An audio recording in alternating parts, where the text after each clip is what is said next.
Exercise 4.2 question number 6 एक question pending था, सुनिए ध्यान से। एक्सरसाइज 4.2 हमारी जो चल रही थी वो फैक्टराइजेशन मेथड से चल रही थी, ठीक है। क्वेश्चन नंबर 6 में बोला गया a cottage industry produces certain number of poetry articles in a day. It was observed on a particular day that the cost of production of each article was 3 more than twice the number of articles produced on that day.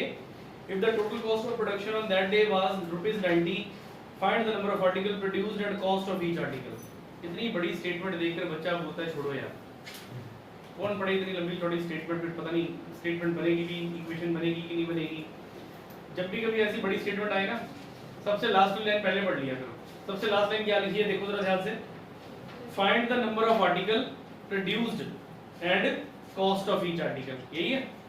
तो जो last line उन्होंने बोली find करने के लिए उसी को late कर दो, let the number of article,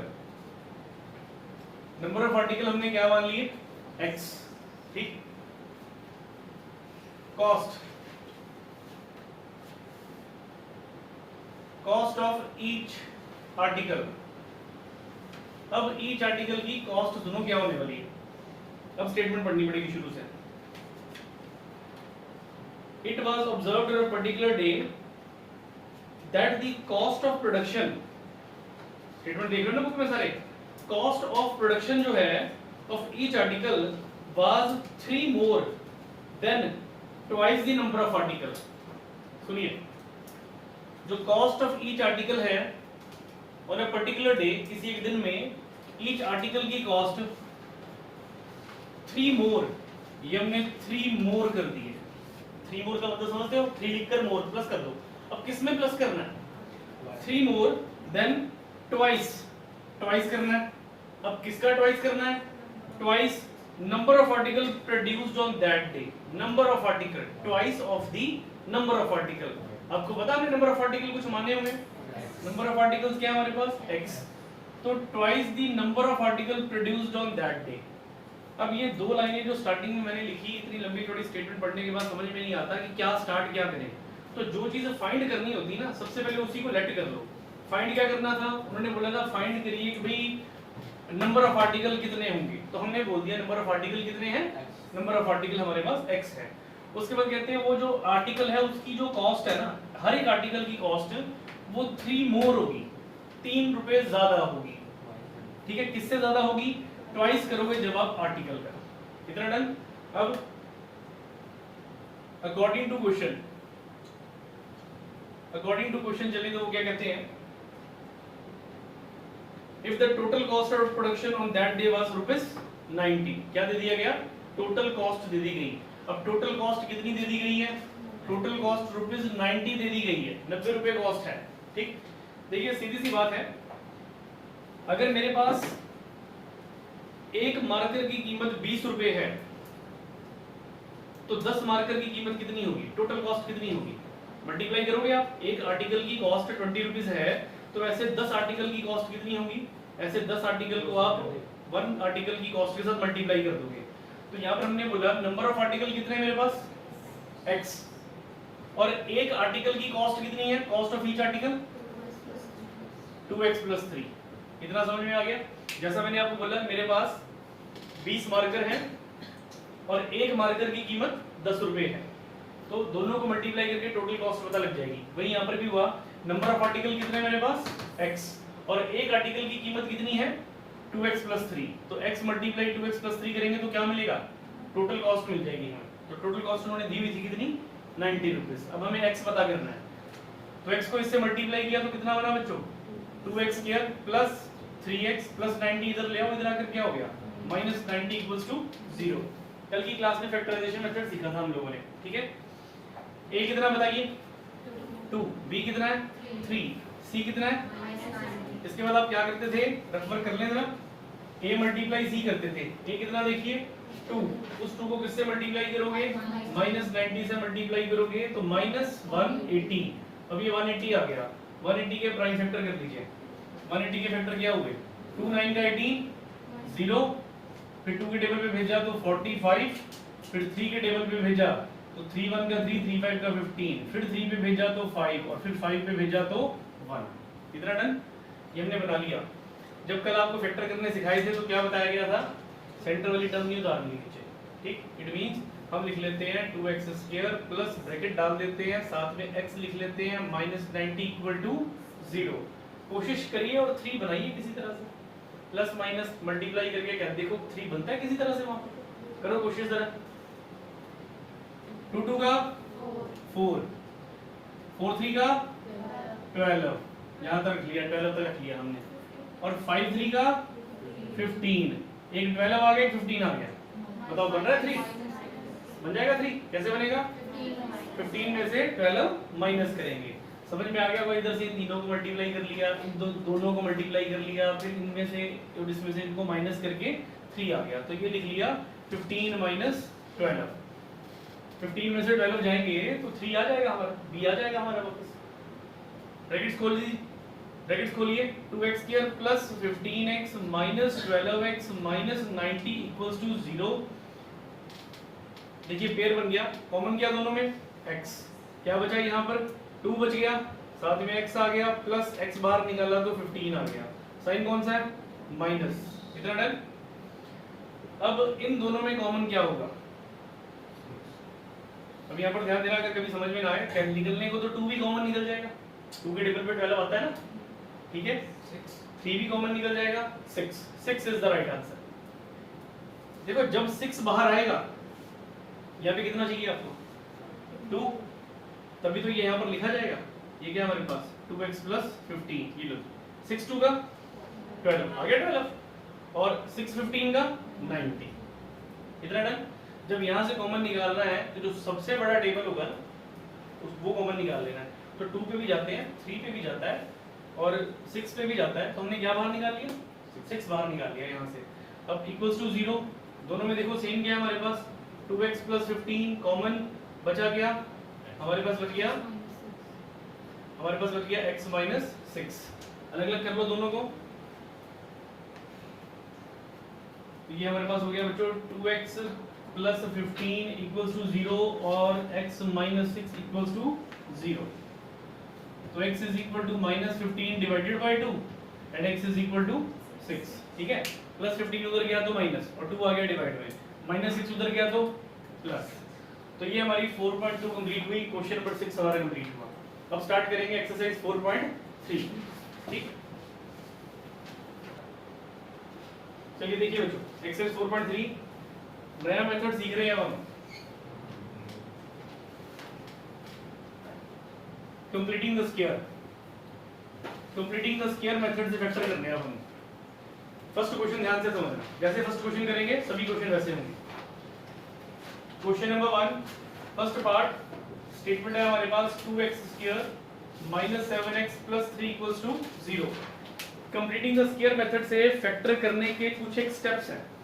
सबसे पहला स्टेप, x² यूनिटी होना चाहिए, मतलब x² के साथ कुछ होना नहीं चाहिए, x² अकेला होना चाहिए। यहाँ पे देखो x² के साथ क्या लगा हुआ है, 2 लगा हुआ है। अब सबसे पहला स्टेप ये है कि जब भी कंप्लीटिंग द स्क्वायर करना है x² को अकेला कर देना। अब यहाँ पर 2 लगा हुआ है, अब ये 2 हटेगा कैसे, जब मैं पूरी इक्वेशन को 2 से डिवाइड कर दूंगा। अगर मान लो यहाँ पर 5 लगा होता तो फिर मैं 5 से डिवाइड कर देता, 7 होता तो 7 से डिवाइड कर देता। पहला स्टेप क्या है, x² को यूनिटी बनाओ। अब x² को यूनिटी बनाने वाले हैं हम, तो हमने पूरी इक्वेशन को 2 से डिवाइड कर दिया, डिवाइड बोथ साइड्स बाय 2 से डिवाइड कर दिया, तो ये हुआ 2x² डिवाइडेड बाय 2 -7/2x + 3/2 = 0/2। समझ में आ गया मैंने 2 से डिवाइड क्यों किया, क्योंकि यहाँ पर x² के साथ 2 था तो 2 से कर दिए, जो भी नंबर होगा उससे डिवाइड कर देना, x² को अकेला करना है। तो 2 से 2 कट, बचा x² - 7/2x + 3/2 = 0। ये था पहला स्टेप, जो कि बहुत ही सिंपल स्टेप था। कोई भी क्वेश्चन आप करोगे आपको सोचना नहीं किससे डिवाइड करना है, दिख तो रहा है जो x² के साथ है उसी से डिवाइड कर दो। पहला स्टेप ये है। दूसरा स्टेप, x वाले सारे एक तरफ करने हैं और जिसके साथ x नहीं लगा उसको = के दूसरी तरफ कर देना है। अब देखो यहाँ पे आपको दिख रहा है कोई ऐसी टर्म जिसके साथ x ना लगा हो, ठीक है, तो ये हमने लिखा x² - 7/2x और ये +3/2 उधर गया तो उधर जाकर क्या हो गया -3/2। ये दूसरा स्टेप है। पहले दो स्टेप बहुत सिंपल, कोई भी कर सकता है आराम से। डिवाइड कर दो, डिवाइड करने के बाद x वाले इधर रहने दो, बिना x वाले उठा के उस तरफ ले जाओ। अब तीसरा और मोस्ट इंपॉर्टेंट स्टेप, दोनों तरफ कुछ ऐड करना है। अब ये नहीं पता क्या ऐड होने वाला है, ठीक है। अब ऐड करने का मेथड क्या है वो सुनिए, थोड़ा सा रफ वर्क कर लो। आपको 1/2 लिखकर कोफिशिएंट ऑफ x उस सारे की होल स्क्वायर को ऐड करना है। 1/2 लिखा मैंने। अब आप देखिए कोफिशिएंट ऑफ x का कोफिशिएंट मतलब जो x के साथ आ रहा है, x का कोफिशिएंट क्या दिख रहा है आप लोगों को यहाँ पर 7/2। तो यहाँ पर मैंने लिख लिया कोफिशिएंट ऑफ x की जगह पे बच्चों कितना 7/2। इस सारे की क्या है हमारे पास होल स्क्वायर। 7 × 1 कितना 7, 2 2 का 4, 7/4 की क्या होगी होल स्क्वायर। जितने भी क्वेश्चन करने हैं जब कुछ ऐड करना है तो जो भी x के साथ लगा होगा यहाँ पर उसको 1/2 से मल्टीप्लाई करवा लेना और उस सारे का होल स्क्वायर। क्या ये स्टेप समझ में आया?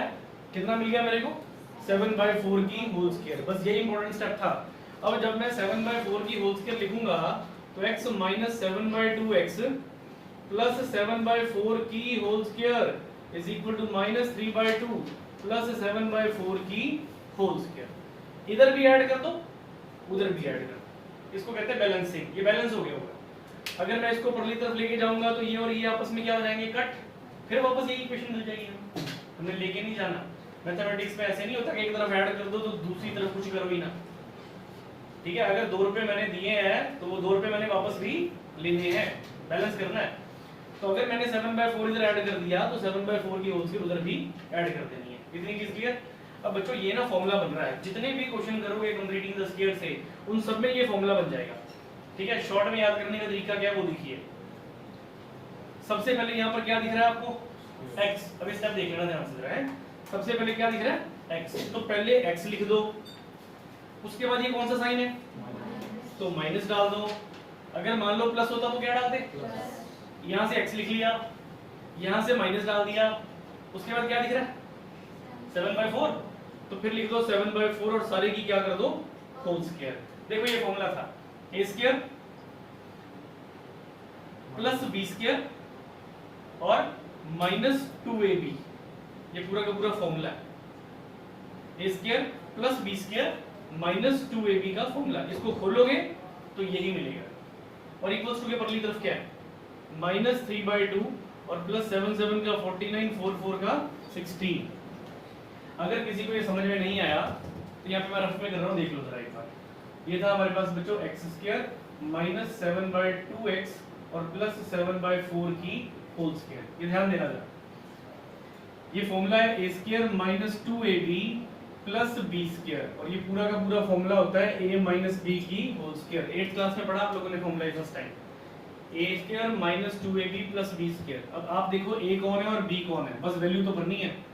दिख रहा है a कौन है, a कितना है, तो a की जगह पे क्या आ गया x, उसके बाद साइन कौन सा है माइनस, तो फिर b भी दिख ही रहा होगा। b कितना है 7/4, तो b की जगह पे कौन आ गया 7/4 सारे की होल स्क्वायर, ठीक है। अब कोई जरूरी नहीं हर बार यहाँ पे माइनस हो, कई बार क्या हो सकता है यहाँ पर प्लस। अगर मान लो यहाँ पर प्लस हुआ तो यहाँ पर क्या आएगा, तो यहाँ पर भी क्या आ जाएगा प्लस आ जाएगा, ठीक है। हमने तो इसको देखकर ही लिख देना है, इसलिए शॉर्टकट बता दिया आपको। पहले क्या लिखोगे x, फिर क्या करोगे, फिर ये साइन डाल दो। साइन डालने के बाद अगला नंबर कौन सा 7/4 लिख दो और सारे की जो स्क्वायर्स के डाली थी क्या कर दो उसको बाहर हो स्क्वायर में डाल दो, बस देखकर ही तो उतारना है नीचे। और इधर 7 7 का हो गया 49 और 4 4 का कितना हो गया 16। 90% काम हो चुका है, बस 10% काम रह गया, तो देख लो खत्म हो रहा है क्वेश्चन। ये हमारे पास बन गया बच्चों x - 7/4 की whole square is equal to, इधर क्या देखिए -3/2 प्लस 49/16। तो 49/16 ठीक है, फिर -3/2 भी था, नेगेटिव बाद में लिख लिया, पहले प्लस वाला लिख लिया हमने। एलसीएम लेना आता है, इसको इससे नीचे दोनों को आता है ना एलसीएम लेना। चलो थोड़ा इजी कर देते हैं। ये कितना है 16, ये कितना है 2। यहाँ पे अगर मुझे 16 करना पड़े तो 2 को मैं किससे मल्टीप्लाई करूंगा 8 से, तो मैंने 8 से ऊपर मल्टीप्लाई करवा दिया और 8 से ही नीचे मल्टीप्लाई करवा दिया। एलसीएम में काम इजी हो गया, देखो इतनी बड़ी मल्टीप्लाई करनी पड़नी थी नहीं तो। अब ये हो गया 8 2 का 16, तो तो ये बना 49/16 माइनस 83 का 24/16। जब भी बेस सेम होता है, बेस सेम बन चुका है, देख सकते हो आप, जब भी बेस सेम होता है तो बेस एक ही रख लिया जाता है। ऊपर कितना आया 49 माइनस कितना 24, इतना डन। जिसको ये नहीं करना वो क्या करेगा, वो क्रॉस मल्टीप्लाई। थर्ड चैप्टर में सीखा आप लोगों ने, सेकंड चैप्टर में सीखा, 7th 8th स्टैंडर्ड में सीखा आपने, एलसीएम लेना, क्रॉस मल्टीप्लाई करके कर लेना समझे तो। और ऐसे ठीक है, 16 था तो 16 चाहिए था, 16 कैसे बनेगा, 2 को 8 से मल्टीप्लाई, 2 8 का 16, ऊपर 8 3 का 24, जिससे नीचे मल्टीप्लाई उसी से ऊपर भी मल्टीप्लाई। मल्टीप्लाई क्यों किया, ताकि दोनों का बेस सेम हो जाए। बेस सेम हो जाएगा तो फिर एक ही रखा जाएगा। अब ये बन गया x - 7/4 सारे की whole square is equal to 49 में से 24 निकाल दो तो कितना बचा 25/16, इतना डन। जब भी स्क्वायर होगा तो परली तरफ जाएगा तो क्या बन जाएगा, अंडर रूट बन जाएगा, अंडर रूट। स्क्वायर परली तरफ जाकर स्क्वायर रूट बन जाता है, जैसे प्लस माइनस हो जाता है, मल्टीप्लाई डिवाइड हो जाता है, वैसे स्क्वायर परली तरफ जाएगा तो स्क्वायर रूट हो जाएगा। अब आप सबको पता है 25 का स्क्वायर रूट कितना होता है 5, और 16 का कितना होता है, बस आंसर तैयार है हमारा। x - 7/4 इज इक्वल टू, और जब भी स्क्वायर रूट तोड़ोगे, इसके बारे में ऑलरेडी पीछे बताया गया आपको, प्लस माइनस, वेरी गुड, ठीक है, प्लस माइनस, जब भी स्क्वायर रूट हटेगा क्या आएगा, प्लस माइनस आएगा, चैप्टर 2 में बताया था आप लोगों को मैंने ये, ठीक है। और 25 का स्क्वायर रूट कितना हो गया 5, और 16 का कितना हो गया 4। अब हमें दो आंसर चाहिए थे। अब देखो दो आंसर कैसे आने वाले हैं, ये क्या लिखा हुआ है देखो जरा, प्लस और माइनस, दोनों को अलग अलग कर लो। ये हमने लिख लिया x - 7/4 इज इक्वल टू 5/4, और फिर x - 7/4 इज इक्वल टू -5/4। एक बार मैंने 5/4 के इक्वल लिख दिया, और एक बार मैंने किसके इक्वल लिख दिया, -5/4 के इक्वल लिख दिया, इतना डन। -7/4 परली तरफ भेजेंगे तो क्या हो जाएगा, यानी x is equal to 5/4 plus 7/4। तो बच्चों 7 जमा 5 कितना 12। अभी मैंने पीछे बताया था कि बेस जब सेम होता है तो एक ही रख लेना होता है। 4 और 4 सेम है तो नीचे क्या आ गया 4, 4 3 का 12, x कितना मिल गया 3, एक रूट मिल गया। दूसरा रूट देखिए, माइनस परली तरफ शिफ्ट करेंगे, -5/4 plus 7/4, base same, x is equal to -5 plus 7/4, x is equal to 7 - 5 2/4, 2 1 का 2 2 2 का 4, तो ये हमारे पास x आ गया 1/2। तो ये था all about completing the square method. ये है completing the square. Factorization method छोटा नहीं था, स्टार्टिंग में बोला था मैंने आपको, फैक्टराइजेशन मेथड सबसे छोटा मेथड है, ठीक है, बिल्कुल सर कर सकते हो। अगर पेपर में ना बोला जाए तो, अगर पेपर में बोला उन्होंने कंप्लीटिंग द स्क्वायर तो फिर कंप्लीटिंग द स्क्वायर ही करना पड़ेगा। हमने तो तीनों मेथड सिखाने हैं आपको। फिर अगर एग्जाम में वो कोई मेथड नहीं बोलता तो जो मेथड आपको सही लगता है उससे कर लो, और अगर किसी पर्टिकुलर मेथड का नाम दिया जाए तो फिर उसी मेथड से करना पड़ेगा। अब कंप्लीटिंग द स्क्वायर बोला तो हम किससे कर रहे हैं, कंप्लीटिंग द स्क्वायर से, ठीक है। अभी एक क्वेश्चन किया हमने, 2-3 क्वेश्चन और करेंगे तब अच्छी तरह से क्लियर हो जाएगा मेथड आपको ये, ठीक है। चलते हैं आगे।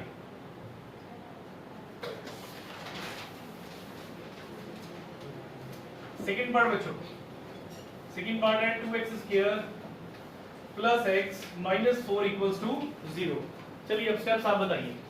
सबसे पहला स्टेप क्या बताया था मैंने, x² को अकेला कर देना। यहाँ पे x² के साथ में क्या है, तो किससे डिवाइड करेंगे 2 से, ठीक है। तो चलिए 2 से डिवाइड कर दिया। अगर किसी को ये मेथड समझ में आ गया ना तो वो बच्चा बोलेगा फैक्टराइजेशन से ज्यादा बढ़िया है, क्योंकि स्टेप्स वही रिपीट होने वाले हैं। इसमें सोचना नहीं पड़ता कि मिडिल टर्म में क्या बनने वाला है, क्या प्लस कर रहा है और क्या माइनस कर रहा है, इसलिए उससे इजी है ये, पर है थोड़ा सा बड़ा। तो 2 से 2 कट गया, क्या बचा x² plus 1/2x minus 2 equals to 0। सही है जी। 2 से 4 कटा तो 2 बच गया, ये था पहला स्टेप। दूसरा स्टेप क्या था, x वाले एक तरफ और बिना x वाले एक तरफ। तो यहाँ पे कौन दिख रहा है बिना x वाला, हमें इसको ले जाओ उधर, ये हो गया x² प्लस 1/2x और उधर जाकर ये हो गया 2, डन। अब तीसरा स्टेप इंपॉर्टेंट स्टेप, दोनों तरफ कुछ ऐड करना है हमें। क्या ऐड करना है, 1/2 लिखें और मल्टीप्लाई x का कोफिशिएंट। देखो x का कोफिशिएंट क्या दिख रहा है आपको, ये 1/2 x का कोफिशिएंट। तो 1/2 मल्टीप्लाई 1/2 सारे की होल स्क्वायर, तो ये बन गया 1 1 का 1 2 2 का 4 सारे की होल स्क्वायर, इतना डन। तो अब दोनों तरफ मुझे क्या ऐड करना है, 1/4 होल स्क्वायर, ठीक। तो x² प्लस 1/2x और plus 1/4 whole square is equal to 2 plus 1/4 whole square. इतना डन। इसके बाद यहाँ से मैंने आपको एक शॉर्टकट बताया था कि सबसे पहले क्या लिखेंगे, सबसे पहले x लिखेंगे, स्क्वायर नहीं लिखना करके, फॉर्मूला तो हमने कंप्लीट करना है अभी। सबसे पहले क्या लिखोगे आप, x लिख लिया। x के बाद आप क्या करोगे, जो भी साइन है, कौन सा साइन है, पिछले क्वेश्चन में कौन सा था, अब यहाँ पर क्या आएगा, x के बाद प्लस डाल दो, डाल दिया प्लस। उसके बाद आगे क्या देखो 1/4, यहाँ पर लिख लिया 1/4 और सारे की क्या कर दो, होल स्क्वायर। डन हो गया इतना सा। अब ये क्या है 2 प्लस 1 की स्क्वायर 1 और 4 4 का कितना हो गया 16। इतना डन। जिसके नीचे कुछ नहीं उसके नीचे क्या होगा 1। पिछली बार तो बेस मैंने सेम बना लिया था, इस बार भी बना सकता हूँ। 16 से नीचे डिवाइड, 16 से ऊपर मल्टीप्लाई, नहीं तो फिर ये तो पता ही है आपको, क्या कर सकते हैं, क्रॉस मल्टीप्लाई कर सकते हैं। ठीक, तो हमारे पास ये बन गया x प्लस 1/4 सारे की whole square is equal to 16 2 का 32 और 1 1 का 1 और 16 1 का 16।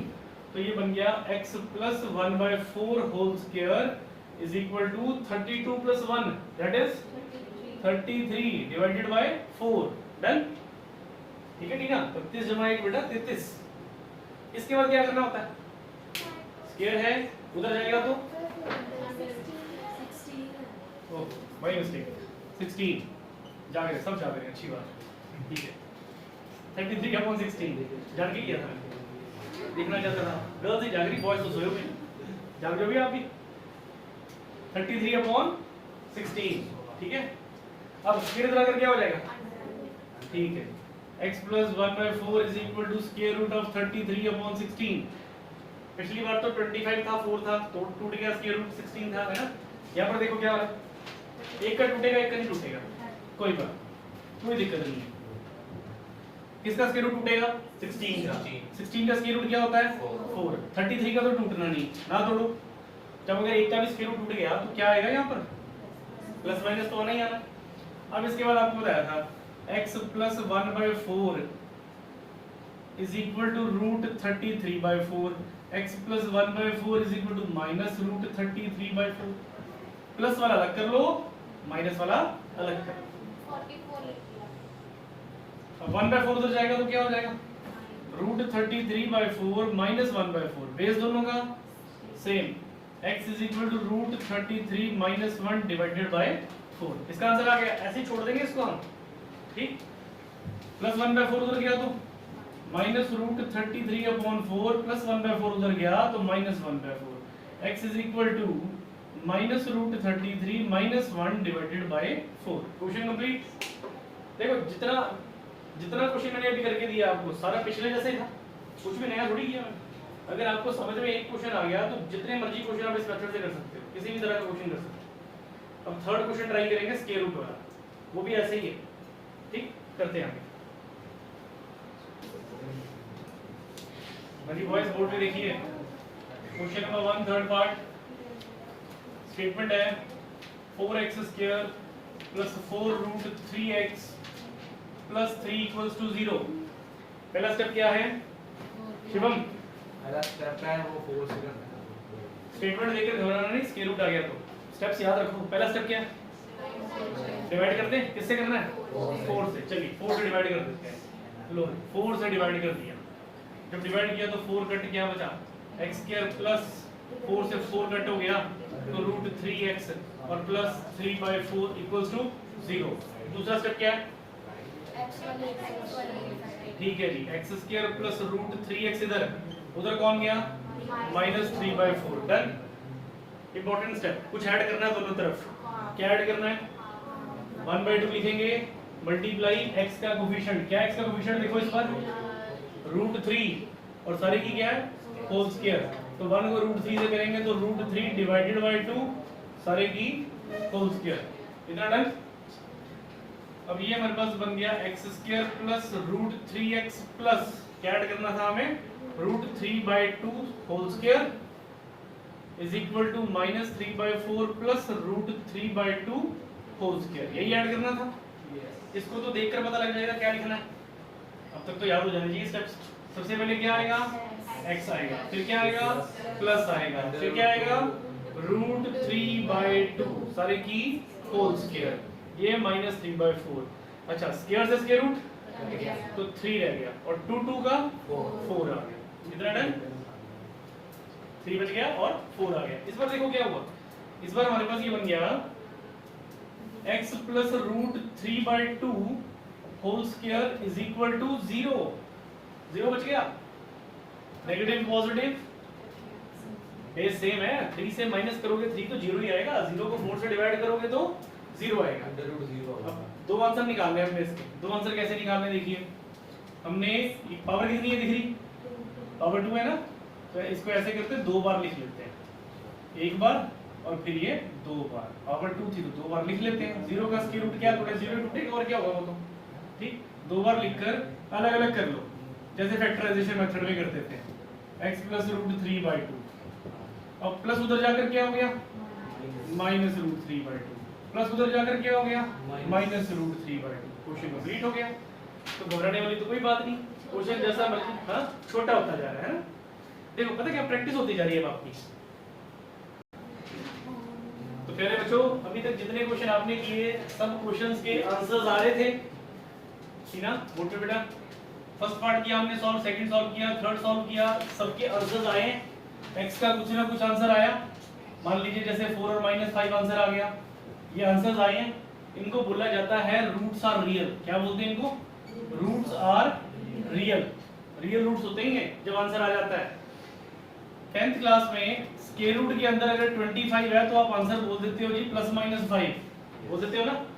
25 का स्क्वायर रूट तोड़ोगे तो +-5 बोल दोगे, आंसर आ गया कोई ना कोई।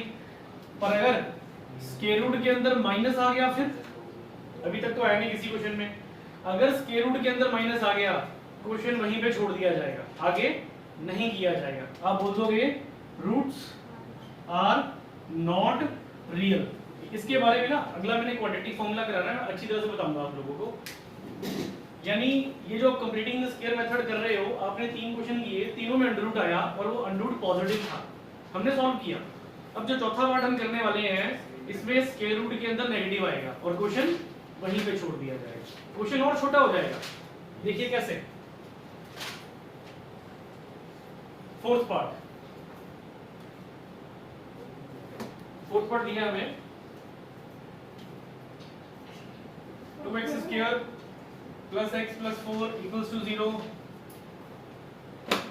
टीना मेरी बहन ने बोला क्वेश्चन छोटा होता जा रहा है, अब हमने और छोटा कर देना। टीना देख, सबसे पहले क्या करेंगे, डिवाइड। किससे, तो कर दो 2 से डिवाइड, 2 से डिवाइड कर दिया, 2 से कट गया, क्या बचा x स्क्वायर प्लस 1/2, ऊपर तो 1 ही होगा ना यहाँ पर, 1/2 साथ में x और प्लस 2 इक्वल्स टू 0। उसके बाद क्या करना है, x square plus 1/2x is equal two plus 2 उधर जाकर -2। अब कुछ ऐड करना है, ऐड क्या करना है, 1/2 multiply coefficient of x, x का कोएफिशिएंट कितना हो गया 1/2, सारे की होल स्क्वायर। यानी आप लोगों को पता लग चुका है अब कि कैसे ऐड करना है, 1/4 होल स्क्वायर ऐड कर दो दोनों तरफ। तो ये बन गया x square plus 1/2x plus 1/4 whole square is equal to -2 plus 1/4 whole square. कर दिया ऐड। अब यहाँ से भी पता लगेगा कैसे लिखेंगे, पहले क्या आएगा बच्चों x, फिर क्या आएगा प्लस, याद रखना प्लस है तो प्लस, माइनस है तो देख के तुम्हारा नकली तो मारनी और क्या करना है, चीटिंग करने की ट्रेनिंग दे रहे हैं आप लोगों को, ठीक है। 1/4 की होल स्क्वायर, फिर ये क्या आ गया उसके बाद 1/4 सारे की होल स्क्वायर, ये बना -2 प्लस 1/16, ऐसे ही है। Cross multiply x plus 1/4 whole square is equal to 16 2 का 32, 1 1 का 1 और 16 1 का 16। ये बन गया x plus 1/4 whole square is equal to 32 में से बन गया -31 डिवाइडेड बाय 16। देखिए क्या आ गया यहाँ पर, माइनस आ गया, माइनस स्क्वायर तो जाकर क्या होगा, x plus 1/4 is equal to root -31/16। जब स्क्वायर रूट के अंदर माइनस आ जाए क्वेश्चन वहीं पे छोड़ देना, आगे नहीं करना। और लाइन लिखनी है, क्या लाइन लिखनी है, रूट्स आर नॉट रियल, ठीक है। मतलब जो रूट्स हैं वो रियल नहीं है, रियल मतलब वास्तविक नहीं है। फिर करेंगे नहीं, जब है नहीं तो फिर क्या निकालेंगे। तो इसी के साथ हमारा कंप्लीटिंग द स्क्वायर का टॉपिक खत्म हुआ और हमने 4.3 एक्सरसाइज का क्वेश्चन नंबर 1 कंप्लीट कर दिया। अब हम करने जा रहे हैं क्वाड्रेटिक फॉर्मूला क्वेश्चन नंबर 2। अब क्वाड्रेटिक फॉर्मूला भी आज ही समझना है हमने, बहुत इजी है बेटा। क्वाड्रेटिक फॉर्मूला करने जा रहे हैं अब हम, क्वाड्रेटिक फॉर्मूला, ठीक है जी। फैक्टराइजेशन जब करनी है तो ये ब्रह्मास्त्र है, कुछ समझ में ना आए क्वाड्रेटिक फॉर्मूला लगा दो, जैसी मर्जी स्टेटमेंट हो क्वाड्रेटिक फॉर्मूले से सॉल्व हो जाती है। अब पहले समझ ले जरा इसके बारे में। इस तरह से आपको एक क्वाड्रेटिक इक्वेशन दी जाएगी a square plus bx plus c equals to 0। आपको सबसे पहले d निकालना है, d स्क्वायर माइनस 4ac, ये पहला स्टेप है। क्या निकालना है? d को बोला जाता है बच्चों डिस्क्रिमिनेंट, हिंदी में बोलते हैं विविधकर, ठीक है, इंग्लिश में याद रख लो discriminant. d equal to b square minus 4ac। अब जब d निकल जाएगा तो इसके बाद हमें d बताएगा कि हमें क्वेश्चन सॉल्व करना है या नहीं करना है, वो d ने बताना है हमें, इसलिए हमने पहले d निकाल के रख लेना है। अगर हमारा d ग्रेटर देन 0 आया, ग्रेटर देन 0 मींस क्या आ गया? वो पॉजिटिव। अगर हमारा d ग्रेटर देन 0 यानी पॉजिटिव आया तो आप लिखोगे roots are real and distinct. Roots real हैं और डिस्टिंक्ट हैं। डिस्टिंक्ट का मतलब अलग अलग आंसर आएंगे, x का आंसर कभी सेम नहीं आएगा। एक आंसर आ गया 4, एक आ गया -5, एक आ गया 7, एक आ गया 8। तो roots are real and distinct लिख देना आपने, ठीक।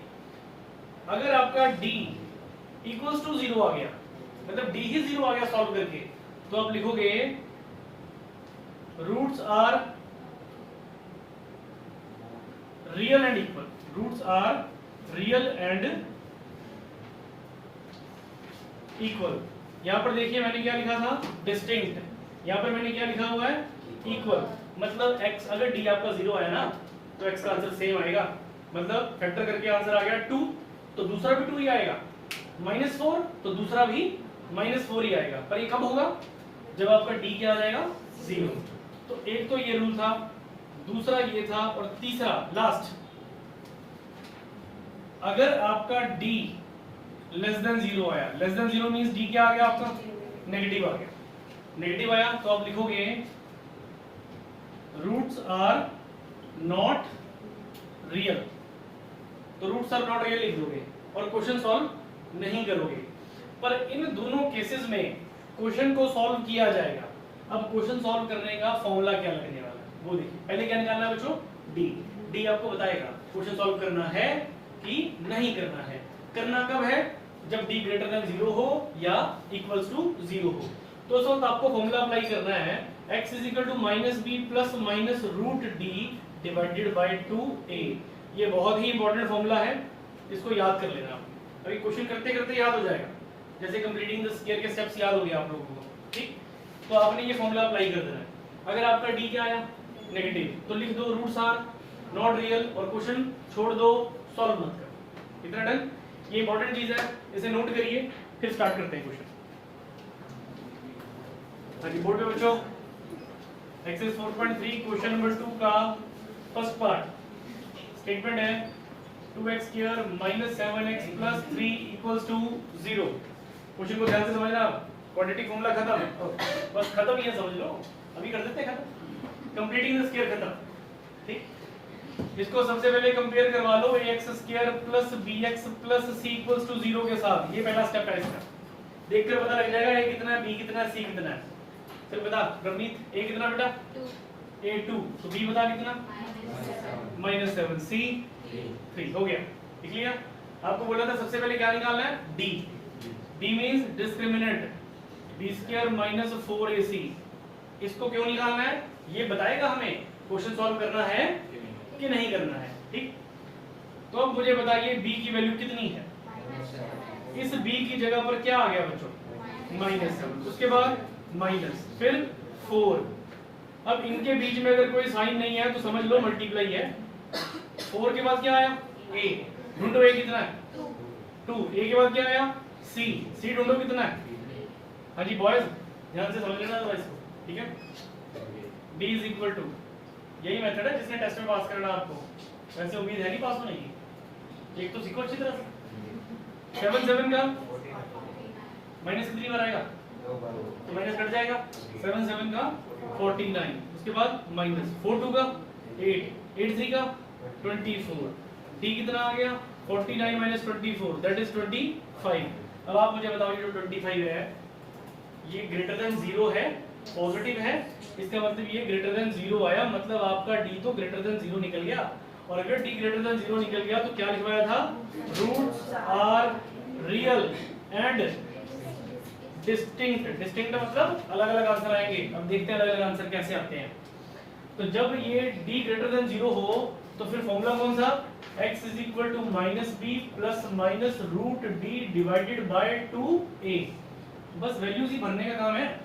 ये क्या निशान माइनस, ये क्या लिखा हुआ है b, रूट ऑफ b कितना है, तो फिर -7 डाल देना plus minus root d, d कितना निकाला हमने 25 डिवाइडेड बाय 2 मल्टीप्लाई a कितना हमारे पास 2। बस आ गया आंसर।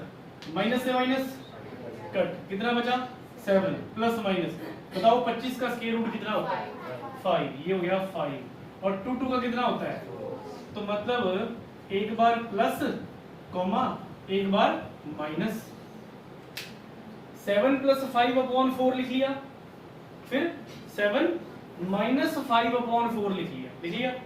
अब x इज इक्वल टू कितना आ गया 7 प्लस 5 कितना हो गया हमारे पास 12/4, 7 में से 5 गया तो 7 में से 5 गया तो 2/4, तो 4 3 का 12, x इज इक्वल टू कितना 3 और 2 1 का 2 2 2 का 4, साथ में कितना 1/2।